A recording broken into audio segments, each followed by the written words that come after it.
ਜ਼ਿੰਦਗੀ ਦੇ ਵਿੱਚ ਨਾ ਦੁੱਖ ਤਕਲੀਫਾਂ ਤੇ ਲੋਕਾਂ ਦੇ ਰਵੱਈਏ ਜਿਹੜੇ ਹੈਗੇ ਆ ਉਹ ਸਹਿ ਕੇ ਨਾ ਕਈ ਵਾਰੀ ਬੰਦੇ ਤੇ ਐਸਾ ਮੌਕਾ ਵੀ ਆ ਜਾਂਦਾ ਜਦੋਂ ਕੋਈ ਨਵਾਂ ਦੁੱਖ ਮਿਲਦਾ ਨਾ ਤੇ ਬੰਦਾ ਅੱਗੇ ਹੱਸ ਪੈਂਦਾ।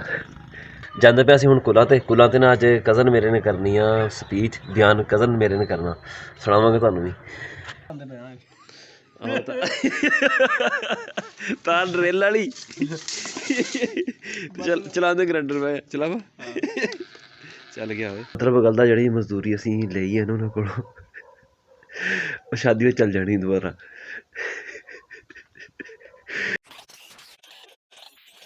अस्सलाम वालेकुम, की हाल है मेरे वीरों का? उम्मीद करते हैं सारे वधिया हो गए। स्टार्ट करते हैं अज का नवा व्लॉग। कल ना कोहरा चंगा पिया सीगा सवेरे तो ठंड भी चंगी सीगी, अज ना हल्की हल्की धुंध पै गई है। डर लगता कि सर्दियां ना मोड़ ही ना आन जिदा अगे एक महीना लाया इन्होंने। उदा तो मौसम बहार शुरू हो गया वा, सरों ने फुल कढ़ने शुरू करते, दरख्तों ने भी अपनी नवी कोंपलां शोपलां जड़ियां कढ़नियां शुरू कर दित्तियां वा। चलते हैं पिंड वापस जाके तैयारी करते हैं कुलों की। कोई शरीफ का खत्म होर भी साडी जिहड़ी रूटीन होएगी वो सारी तुहाडे नाल शेयर करांगे, साडे नाल जुड़े रहियो। खजान का मौसम कह लो या फिर किसान कहते भी 13वां महीना लग्या होया भी 13वें महीने में ना कुछ नहीं हुंदा हैगा। खजान का मौसम जिन्ना भी है ना सारा ना समझो कि मजूसी विच या अफसुरदगी विच लंघ जांदा। जिद्दी बहार आंदी है ना तो हर शै दी बहार आ जांदी है। मजदूरां वगैरह के काम सारे जिहड़े ना चलने शुरू हो जाते हैं। किसानां दे विच जिहड़े हैगे आ किसानां नूं भी एक आस लग जाती भी फसल जिहड़ी हुण साडी ना फैलेगी, ग्रो करेगी सारा। सवेरे सवेरे मैं देखदा पिया रोड ते ना बड़ी चहलकदमी सी लोडरां दी, अजे रक्शे लोडर बने हुए इन्हां दी। वो हुण मैनूं याद आया, मैं अज हैगी साडे लागे इत्थे मंडी डंगरां दी ते ओहदे वास्ते ना आण जाण लगी पई है। जिंदगी दे विच ना दुख तकलीफां ते लोकां दे रवैये जिहड़े हैगे आ वो सह के ना कई वारी बंदे ते ऐसा मौका भी आ जांदा जदों कोई नवां दुख मिलदा ना ते बंदा अगे हੱਸ पैंदा। लै भी एक होर आया जी, घर असीं पहुँच गए हैं। हुण करदे आ नाश्ता करके ना ते एक फोन आया वा ते उत्थे जाना काम करन।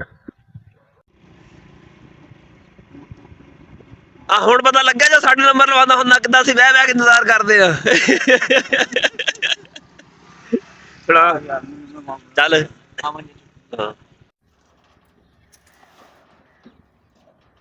ਹੁਣ ਤਾਂ ਆਪਣੇ ਆਪ ਨੂੰ ਚੱਕਿਆ ਹੁੰਦਾ ਹੈ।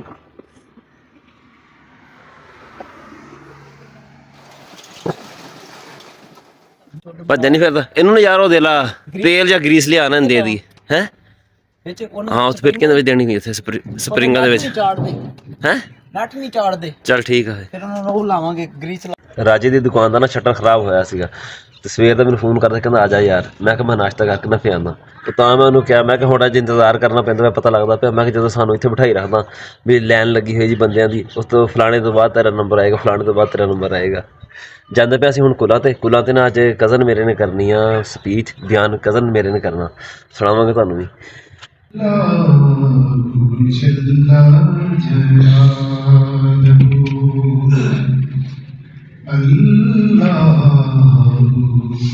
जल्ला जलालहू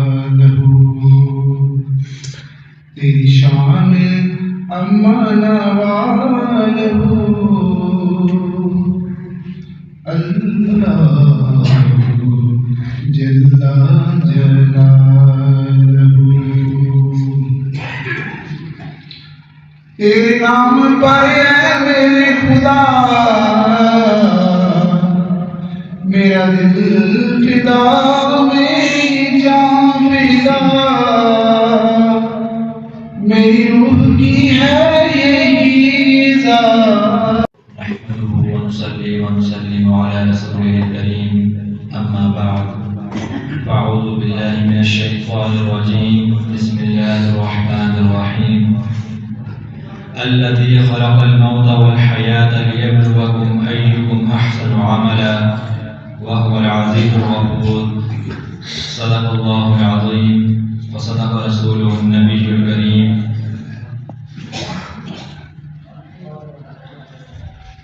अल्लाह रब्बुल इज़्ज़त ने इंसान को पैदा किया और इसकी तख़लीक़ का मकसद कुरान पाक में बयान फरमाया, वमा खलक़तुल जिन्ना वल इंसा इल्ला लियअबुदून, कि मैंने जिन और इंस को सिर्फ और सिर्फ अपनी इबादत के लिए पैदा किया है। जिंदगी और मौत इंसान की जिंदगी के दो पहलू हैं। अल्लाह रब्बुल इज़्ज़त ने सूरह मुल्क की दूसरी आयत के अंदर जिंदगी और मौत के पैदा करने का मकसद बयान फरमाया, अल्लज़ी खलक़ल मौत वल हयात लियब्लुवकुम अय्युकुम अहसनु अमला। अल्लाह ही वो ज़ात है जिसने मौत और जिंदगी को पैदा किया ताकि वो तुम्हें आजमाए कि तुम में से कौन नेक अमाल करता है, कौन अच्छे अमाल करता है। लियब्लुवकुम, ये आजमाना किस तरह है? अल्लाह रब्बुल इज्जत ने ये भी कुरान पाक में बता दिया, वनबलुकुम बिश्शर्रि वल खैरि फितना, कि अल्लाह रब्बुल इज्जत तुम्हें शर और खैर के फितने के साथ आजमाएगा। ये शर और खैर के फितने क्या है? कि अल्लाह रब्बुल इज्जत इंसान को कभी तंगी में आजमाएगा, कभी आसाइश में आजमाएगा, कभी दौलत दे के आजमाएगा, कभी गरीबी दे के आजमाएगा, और फिर देखेगा कि मेरा बंदा इन हालात में मेरे अहकामात पर अमल करता है या नहीं करता। वइलैना तुरजाऊन, और मेरी ही तरफ तुम सबका लौटना है।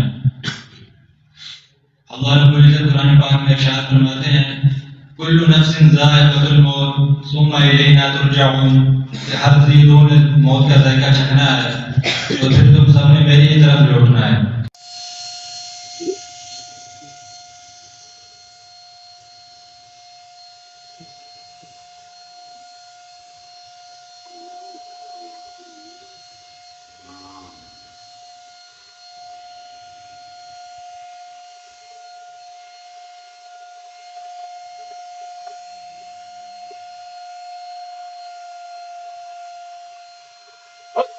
मैं खजाना देना दफा हो जाएगा सेट में की ले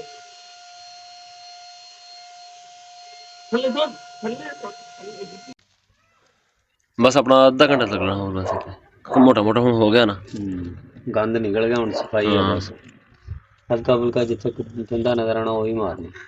नहीं डबल कोट करना बस इतने हम फ्रंट मुकम्मल हो जाना, पिछली साइड रह जानी बस।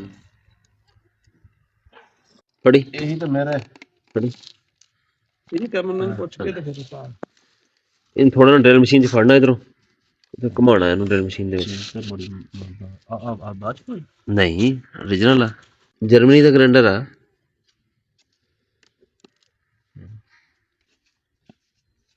पाकिस्तान में फिर या तो क्या हो गया? अच्छा किनो देना लाना कसा घसा नहीं लाना ਇਹਨੂੰ ਘਸਾਣਾ ਉਤੋਂ ਦਾ ਰੇਕ ਮਾਲ ਦੇ ਨਾਲ ਇੱਥੇ ਪਾ ਨਾ ਇੱਥੇ ਡਰਿਲ ਮਸ਼ੀਨ ਇਸ ਜਗ੍ਹਾ ਤੇ ਇਹਨੂੰ ਘੁਮਾ ਨਾ ਇਧਰੋਂ ਇੱਥੋਂ ਮੈਂ ਰੇਕ ਮਾਲ ਰੱਖਾਂਗਾ ਤਾਂ ਸਾਫ਼ ਹੋ ਜਾਏਗਾ ਇਹ 60 ਰੁਪਏ ਵਾਲੀ ਟੇਪ ਤੇ ਰਾਤੀ ਮੇਰੇ ਟੇਪ ਲਵਾਈ ਉਹ ਤੈਨੂੰ ਨਜ਼ਰ ਨਹੀਂ ਆਉਂਦੀ ਸੀਗੀ ਪੈਸੇ ਨਹੀਂ ਜੀ 8-9 ਵਾਲ ਦੇਣੇ ਆ ਖਲੋ ਮੈਂ ਦਿੰਦਾ ਆਪ ਖਲੋ ਗ੍ਰਾइंडर नहीं है कि सीरीज से चल जाएगा चल चला सच्ची वो छोटा ग्राइंडर तेरे चला चले मटर ऑन करी हां ना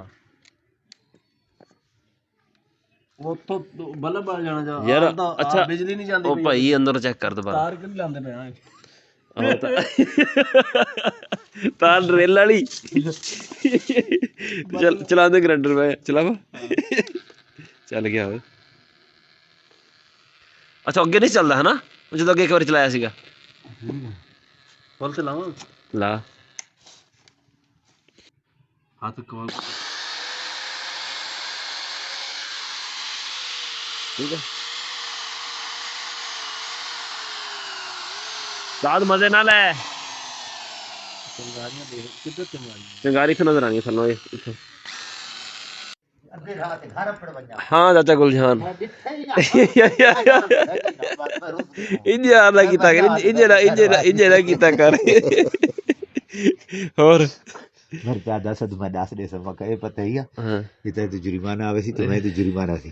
अच्छा बच्चा इन्हें कि कल शामी काठे ठीक हो गया ते जुम्मे दी बरात जड़ी जानी है उधर झंगे अच्छा इस समय हां इधर इकट्ठा काम है ना हाँ ते हफ्ते वाले दिन दावत है हफ्ते वाले दिन दावत इधर रियाद वाले पासे हां इधर काठी डाई होती ते दावत ही अच्छा दावत फिर उधरों दूसरी बरात आएगी तो ਵਲੀਮਾ ਤੇ ਬਰਾਤ ਇਕੱਠੀ ਹੋ ਜਾਏਗੀ। ਇਕੱਠੀ ਹੋ ਜਾਏਗੀ। ਠੀਕ ਹੋ ਗਿਆ ਜੀ। ਠੀਕ ਓਕੇ ਠੀਕ, ਬੜੀ ਮਿਹਰਬਾਨੀ, ਬੜੀ ਮਿਹਰਬਾਨੀ। ਬਣਾ ਤੂੰ ਵੀਡੀਓ। ਠੀਕ ਹੈ ਜੀ। ਚਾਚਾ ਗੁਲਜਹਾਨ ਸਾਡੇ ਪਿੰਡ ਦਾ ਵੰਗਾਰੀ ਹੁਣ ਆਇਆ ਸੀਗਾ, ਦਾਵਤ ਦੇ ਗਿਆ ਸ਼ਾਦੀ ਦੀ, ਜਿਨ੍ਹਾਂ ਦੇ ਅਸੀਂ ਪੇਂਟ ਨਹੀਂ ਕਰਦੇ ਰਹੇ, ਅੱਜ ਵੀ ਕੀਤਾ ਰੰਗ, ਅੱਗੇ ਵੀ ਪਰਸੋਂ ਵੀ ਲੱਗੇ ਰਹੇ ਪੇਂਟ ਕਰਨ ਵਾਸਤੇ। ਉਹਨਾਂ ਦੀ ਸ਼ਾਦੀ ਦੀ ਦਾਵਤ ਆ, ਬਰਾਤ ਵੀ ਆ ਤੇ ਮੁੜ ਕੇ ਵਲੀਮਾ ਵੀ ਆ ਤੇ ਇੱਕ ਬਰਾਤ ਫਿਰ ਆਣੀ ਵੀ ਆ। ਮਤਲਬ ਗੱਲ ਦਾ ਜਿਹੜੀ ਮਜ਼ਦੂਰੀ ਅਸੀਂ ਲਈ ਹੈ ਨਾ ਉਹਨਾਂ ਕੋਲੋਂ, ਉਹ ਸ਼ਾਦੀ ਵਿੱਚ ਚੱਲ ਜਾਣੀ ਦੁਬਾਰਾ। ਇੱਦਾਂ ਨਾ ਸਾਡੇ ਨਾਲ ਕਈ ਵਾਰੀ ਹੁੰਦਾ, ਕਦੀ ਵਾਇਰਿੰਗ ਵਗੈਰਾ ਕਰੀਦੀ ਹੈ ਜਾਂ ਕੋਈ ਹੋਰ ਕੰਮ ਹੁੰਦਾ ਜਿਹੜਾ ਸ਼ਾਦੀ ਤੋਂ ਪਹਿਲਾਂ ਲੋਕੀ ਆਪਣੇ ਘਰਾਂ ਵਿੱਚ ਕਰਾਉਂਦੇ ਆ, ਮੁੜ ਕੇ ਦੁਬਾਰਾ ਸਾਨੂੰ ਸ਼ਾਦੀ 'ਚ ਸੱਦ ਲੈਂਦੇ ਤੇ ਮਜ਼ਦੂਰੀ ਜਿਹੜੀ ਨਾ ਦੁਬਾਰਾ ਸਾਰੀ ਉੱਧਰ ਚੱਲ ਜਾਂਦੀ ਹੈ। ਸਾਡਾ ਅੱਜ ਦਾ ਵਲੋਗ ਇੰਨਾ ਹੀ ਸੀਗਾ, ਉਮੀਦ ਹੈ ਤੁਹਾਨੂੰ ਚੰਗਾ ਲੱਗਿਆ ਹੋਏਗਾ। ਕਮੈਂਟ ਕਰਕੇ ਜ਼ਰੂਰ ਦੱਸਿਓ, ਦੁਆਵਾਂ 'ਚ ਯਾਦ ਰੱਖਿਓ।